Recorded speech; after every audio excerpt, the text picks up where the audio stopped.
Je m'appelle Jeanne, j'ai 22 ans, je suis étudiante infirmière en 3e année à l'école Théodore Simon.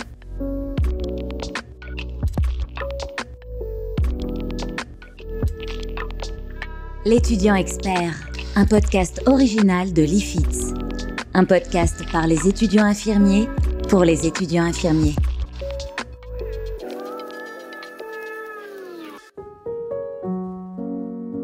J'ai effectué mon stage au Portugal à Coimbra sur une durée de 10 semaines. C'était un stage infirmier en médecine interne à l'hôpital universitaire de Coimbra. Au départ, je voulais partir en Suisse. L'école nous avait proposé de partir soit en Suisse, soit au Portugal. Et honnêtement, j'ai choisi la Suisse au départ pour une question de facilité, on va dire. Parce que là-bas, ils parlent français. Mais malheureusement, ma candidature n'a pas été retenue pour la Suisse. On m'a tout de même proposé de partir au Portugal. Et après une longue hésitation, j'ai accepté de partir parce que j'étais vraiment motivée. J'ai montré à notre référente Erasmus que j'étais motivée de partir. Voilà, je voulais lui montrer que j'étais motivée même si je n'étais pas acceptée pour la Suisse.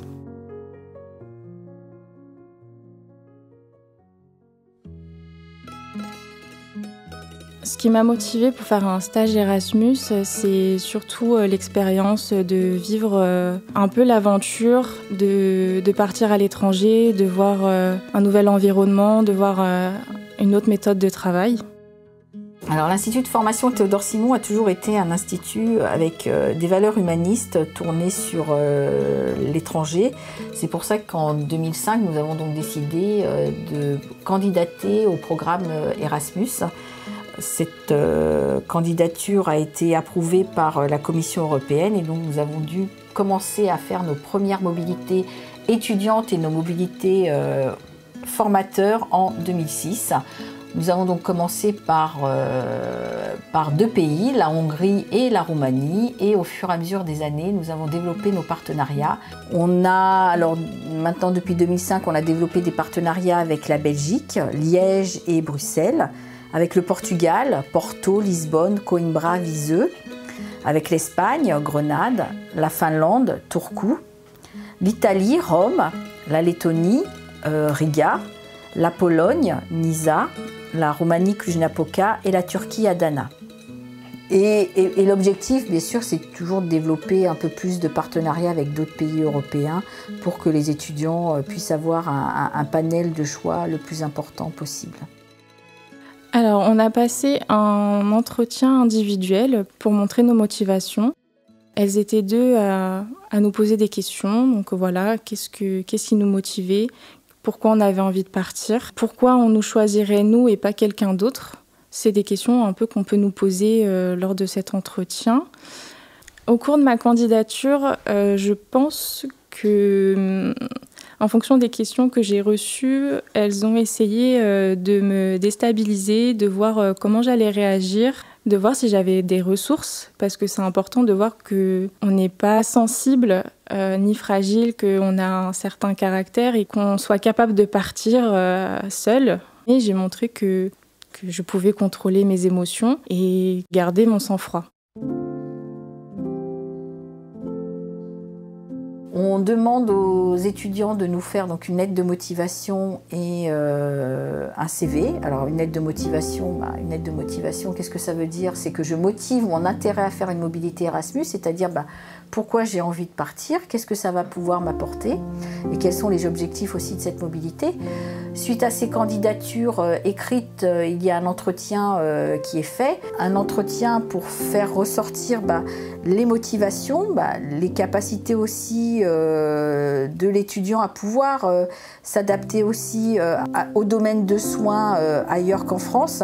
Et je mets aussi l'accent sur le fait que les étudiants ne sont pas du tout sélectionnés en fonction de leurs résultats scolaires.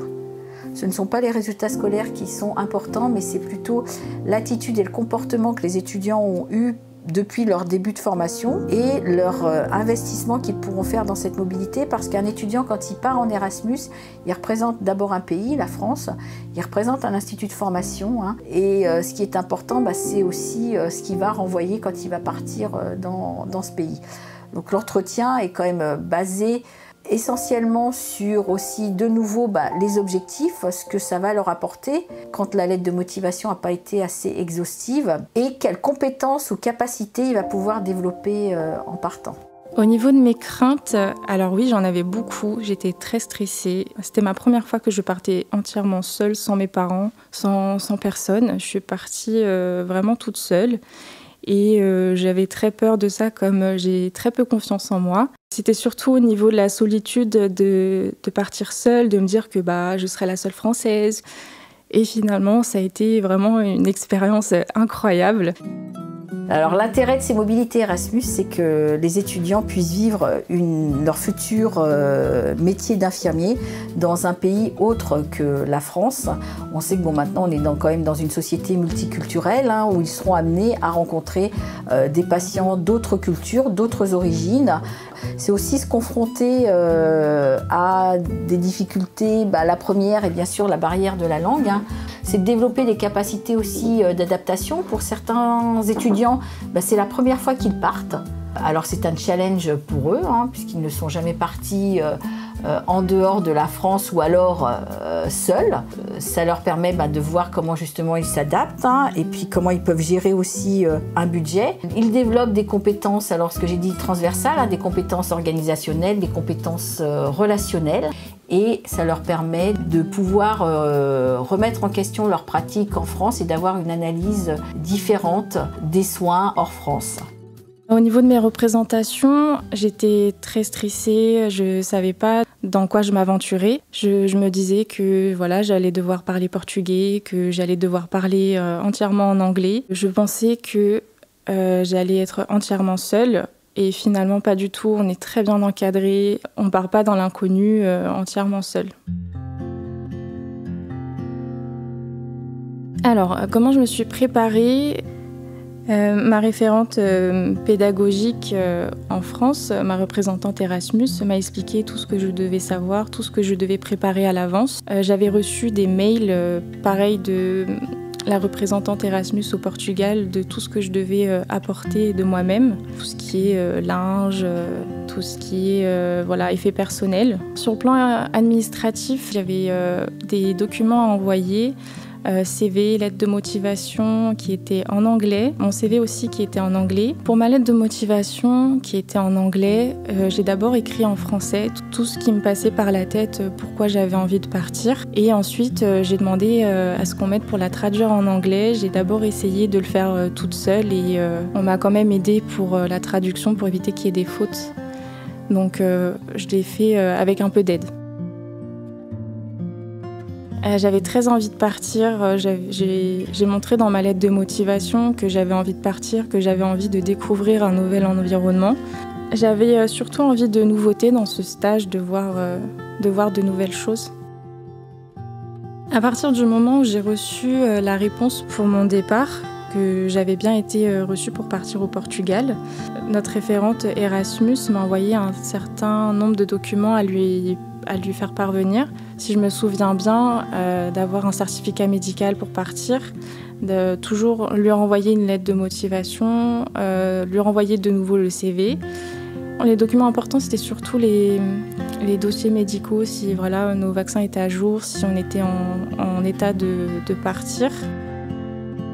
C'est la référente Erasmus qui envoyait directement nos documents à la représentante Erasmus au Portugal, qui est sur place. On était seulement en copie du mail pour vérifier que tout était bien conforme, que tout était bien envoyé. Voilà, c'est surtout notre référente qui s'occupe de l'administratif. On lui envoie seulement les documents à lui faire parvenir et c'est elle qui s'occupe de l'envoyer à la représentante qui est sur place.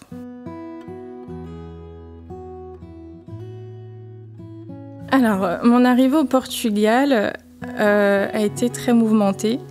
Déjà, par rapport à la barrière de la langue, je ne parle pas du tout portugais. Ça a été très compliqué pour moi de me faire comprendre avec le peu d'anglais que je connais. Mais malgré tout ça, j'ai réussi à expliquer avec mes mots. Vraiment, même les mots les plus simples, les Portugais, franchement, ils essayent de comprendre. Ils sont très gentils.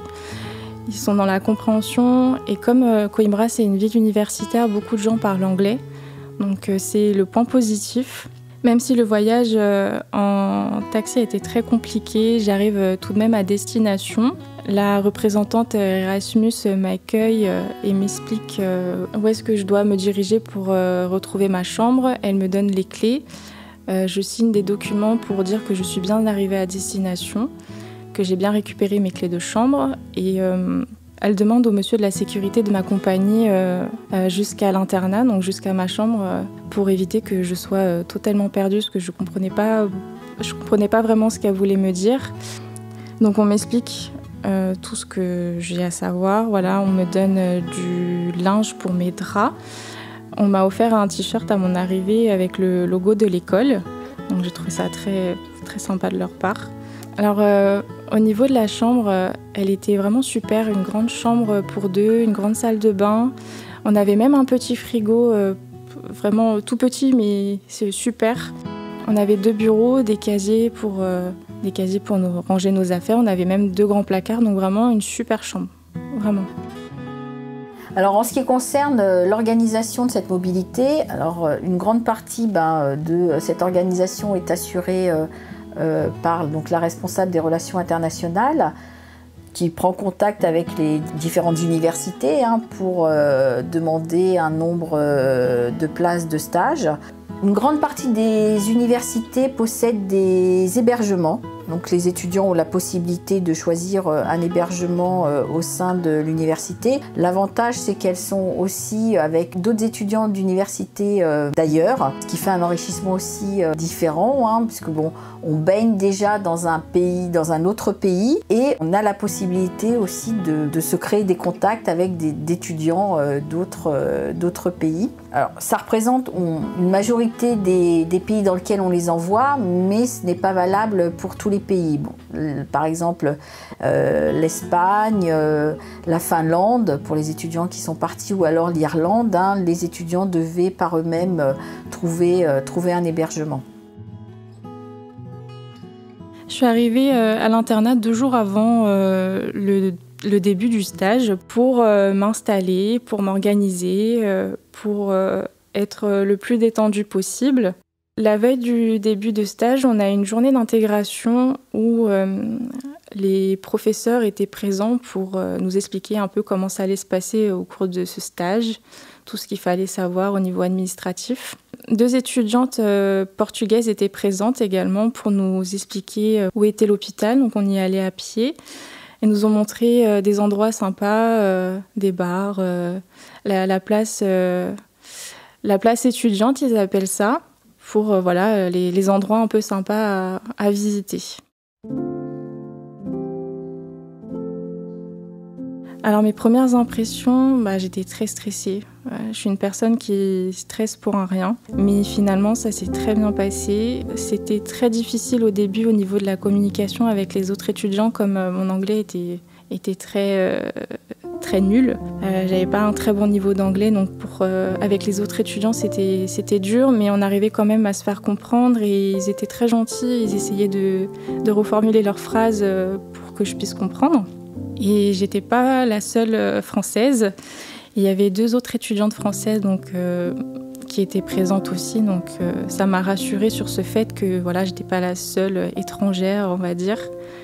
Donc c'était positif, vraiment, c'était très bien. Alors pour mon premier jour de stage, c'est ma professeure qui est venue me chercher dans l'enceinte de l'école. Elle m'a expliqué tout ce que je devais savoir, tout. Elle m'a rassurée. Elle était vraiment très accueillante, très agréable. Malgré la barrière de la langue, elle ne parlait pas du tout français. Mais avec le traducteur, on arrivait toujours à se comprendre. Elle était très chaleureuse, accueillante, très rassurante. Donc ça m'a permis de me détendre un peu plus. Parce que le premier jour de stage, c'est toujours le premier jour le plus stressant. Donc c'est normal. Elle a été d'une bienveillance incroyable. Elle m'a accompagnée jusque dans le service. Elle m'a présentée auprès des infirmiers, de la cadre. Que j'étais une étudiante Erasmus, que je ne parlais pas du tout portugais. Donc ça les a bien fait rire parce que ça allait être compliqué. Mais malgré tout ça, j'ai eu la chance de tomber sur une infirmière qui parlait français. Donc ça m'a beaucoup rassurée. J'étais très contente d'ailleurs d'être avec elle parce qu'elle était très très gentille, vraiment une douceur incroyable. Et ce premier jour, c'était vraiment juste une matinée de présentation, voilà, visiter les locaux parce que l'hôpital de Coimbra est très très grand, il est vraiment énorme. De manière générale, mon stage s'est très bien passé, ça a été une très bonne expérience. Ça a été compliqué au niveau de la barrière de la langue parce que je ne pouvais pas effectuer des soins seule. J'étais toujours accompagnée de ma tutrice qui était aussi ma traductrice. Le point négatif, c'est qu'avec certains soignants, ils ne parlaient ni français ni anglais. Donc quand ma tutrice n'était pas présente, je devais être avec une autre soignante. Donc au niveau de la communication, c'était très très compliqué. Ils ne voulaient pas vraiment se retrouver avec la jeune étudiante étrangère qui ne parle pas un mot portugais. Donc c'était très compliqué de se faire une petite place. Mais malgré la barrière de la langue, ça ne m'a pas empêché de pouvoir effectuer des soins, de communiquer avec les patients, de leur dire des petits mots en portugais pour essayer de comprendre s'ils avaient mal, s'ils avaient besoin de quoi que ce soit. Mais en général, les patients étaient très compréhensifs, ils étaient gentils et ils essayaient de parler plus doucement pour que je puisse comprendre certains mots. On arrive toujours à se débrouiller, à trouver un autre moyen de communication. Donc là, c'était la communication non verbale. J'utilisais mes mains. Ça permet d'apprendre sur soi, de trouver n'importe quel moyen pour se faire comprendre. Donc les étudiants, lorsqu'ils partent en stage, on ne va pas dire qu'ils développent des compétences linguistiques et qu'ils deviennent bilingues, mais par contre, ils ont la possibilité d'avoir des cours. Dans certains pays, c'est proposé, ce qui leur permet quand même de demander aux patients le minimum, c'est-à-dire est-ce que vous avez mal, comment vous allez, et pour pouvoir après arriver à prendre en charge ces patients. La barrière de la langue n'a jamais été quelque chose de nommé par les étudiants lorsqu'ils reviennent d'Erasmus. Au départ, ils appréhendent un peu et ils développent cette communication non verbale, qui est une communication sur laquelle on travaille beaucoup dans les unités d'enseignement. Ça fait partie aussi de la prise en charge des patients en France. Bon, la barrière de la langue n'est pas pour moi un réel handicap. Alors, parmi les moyens mis à disposition pour mon stage, celui qui m'a le plus aidé, c'était les cours de portugais. C'était tous les mardis soirs, c'était 2 heures de portugais et c'est ce qui m'a permis de communiquer avec les patients. Je trouve que c'est un point positif, ça me met plus en confiance. Pendant ce stage, je me suis sentie très à l'aise. Au début, c'est très stressant, comme chaque début de stage, c'est tout à fait normal. D'autant plus qu'on est à l'étranger, on est dans un pays qu'on ne connaît pas. Mais ça a été vraiment une très bonne expérience où j'ai fini par prendre mes marques. J'ai pu, avec certains patients, m'occuper d'eux de A à Z parce qu'ils arrivaient à communiquer plus facilement avec moi. Ou même moi, j'arrivais plus facilement à communiquer avec eux. Alors l'activité principale de ce service, donc la médecine interne, c'était beaucoup de soins palliatifs. J'avais jamais eu l'occasion de voir une prise en charge de soins palliatifs. Donc c'est une prise en charge totalement différente. J'ai appris beaucoup de choses sur de nouveaux soins que je n'avais jamais vus. J'avais jamais vu, par exemple, une aspiration endotrachéale ou alors une pose de sonde nasogastrique. J'ai appris beaucoup de choses sur la prise en charge de la douleur. Au niveau du travail infirmier au Portugal, il est différent de celui en France parce que, par exemple, en France, c'est les infirmières qui effectuent le gaz du sang, comparé au Portugal où ce sont les médecins qui l'effectuent. Finalement, ce que j'ai observé, c'est qu'il y avait beaucoup de différences dans les pratiques infirmières. Il y a beaucoup plus de protocoles stricts au Portugal, on va dire. J'étais un peu déstabilisée par rapport à ça parce que déjà il fallait que je m'adapte à un nouvel environnement qui était totalement inconnu pour moi. En cas de besoin, je ne savais pas vraiment vers qui me diriger. Donc oui, il fallait s'adapter rapidement à ce nouvel environnement, à cette nouvelle méthode, à ce service. Au niveau de l'ambiance dans le service, on va dire, il y avait une forte cohésion d'équipe, donc c'était très intéressant, c'était C'était agréable de voir cet esprit d'équipe présent dans le service. Moi, de mon côté, je ne l'ai pas forcément ressenti parce que j'étais plus introvertie. Le fait que je sois étrangère, je ne me sentais pas forcément inclus dans l'équipe avec certains soignants. Mais j'ai su faire face parce que voilà, c'est pas grave, ce sont des choses qui arrivent. Même en France, ça peut arriver, donc je suis passée outre. C'est aussi une découverte de la culture, cette richesse culturelle qu'on peut avoir que quand on est en immersion, parce que partir en Erasmus, c'est pas simplement non plus que faire du stage, hein, c'est aussi découvrir un pays, découvrir une culture, découvrir aussi toute cette richesse culturelle et alimentaire, et ça ne peut être qu'un enrichissement. Alors, en dehors de mon stage, j'en ai profité d'être à l'étranger pour pouvoir voyager. J'ai visité la ville de Coimbra, qui est une super ville avec de vieux bâtiments. C'est très joli. J'ai visité aussi la ville de Porto. Enfin, j'ai fait plusieurs villes. J'ai eu la chance de partir dans une période où il fait très beau là-bas. Donc, ça donne envie de sortir, de partir avec les autres étudiants. J'ai fait beaucoup de sorties avec les autres étudiants. Ça a été très enrichissant et c'était très agréable. Ça fait du bien de sortir un peu de cet environnement de stage, de voir d'autres choses. Au niveau des étudiants, alors il y avait des étudiants qui venaient de l'Estonie, d'Autriche, de Suède, du Danemark. Beaucoup venaient du Brésil. Il y avait aussi évidemment des étudiants portugais. Grâce à la cuisine commune, aux salles communes qu'on avait à disposition, ça nous permettait d'échanger, de se croiser, voilà, de s'organiser des sorties pour pouvoir visiter la ville.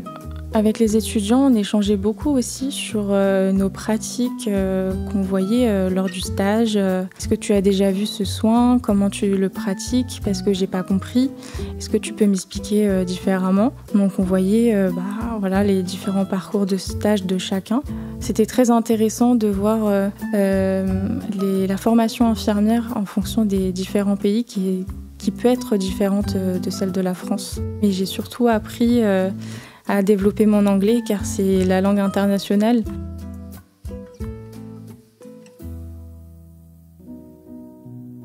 Alors j'ai gagné en maturité grâce à ce stage. Maintenant je sais que si on me proposait de vivre quelque chose qui est inconnu pour moi, je sais que je le ferais. Ça permet de nous apprendre énormément sur nous-mêmes et c'est enrichissant. Ce stage Erasmus, ça m'a permis de prendre surtout confiance en moi, de me découvrir, de découvrir beaucoup de choses sur moi-même. Ce que j'ai appris sur moi-même, c'est que je peux me débrouiller entièrement seule sans l'aide de personne. On n'a pas forcément besoin des autres pour pouvoir vivre des expériences comme celle-ci. Au niveau professionnel, je pense que grâce à ce stage, ça m'a permis de grandir, de m'améliorer au niveau des soins, de ma pratique et même au niveau du relationnel. J'ai appris à communiquer autrement. Alors, ce que je conseillerais avant de partir, c'est d'apprendre un petit peu les bases du portugais, surtout les mots de politesse. C'est quelque chose qui permettrait de communiquer peut-être un peu plus facilement. C'est quelque chose que j'ai pas fait et je regrette un peu parce que c'est plus compliqué quand on n'a pas forcément de vocabulaire. Avant de partir, j'ai seulement demandé à une copine portugaise de m'apprendre les mots de politesse, mais vraiment je savais juste dire bonjour, merci et au revoir. Donc oui, mon conseil que je pourrais donner, c'est d'apprendre un peu des mots de vocabulaire qui seraient utiles. Savoir demander son trajet, son chemin, savoir des mots de vocabulaire par rapport aux soins, par exemple un bassin, le lit, un oreiller, toutes ces petites choses-là qui peuvent faciliter un peu la compréhension. C'est une super expérience. On n'a qu'une vie. La vie, elle est trop courte pour être petite. Donc, chaque occasion qui s'offre à nous, il faut la saisir. Il faut pas avoir peur de partir à l'inconnu. Je suis bien placée pour le dire. Je suis quelqu'un d'introverti, j'ai pas confiance en moi. Et ce stage m'a vraiment permis de m'ouvrir, de gagner en maturité. Il faut se lancer, il faut pas avoir peur. On est très bien encadré, on n'est jamais seul. L'étudiant expert, un podcast original de l'IFITS.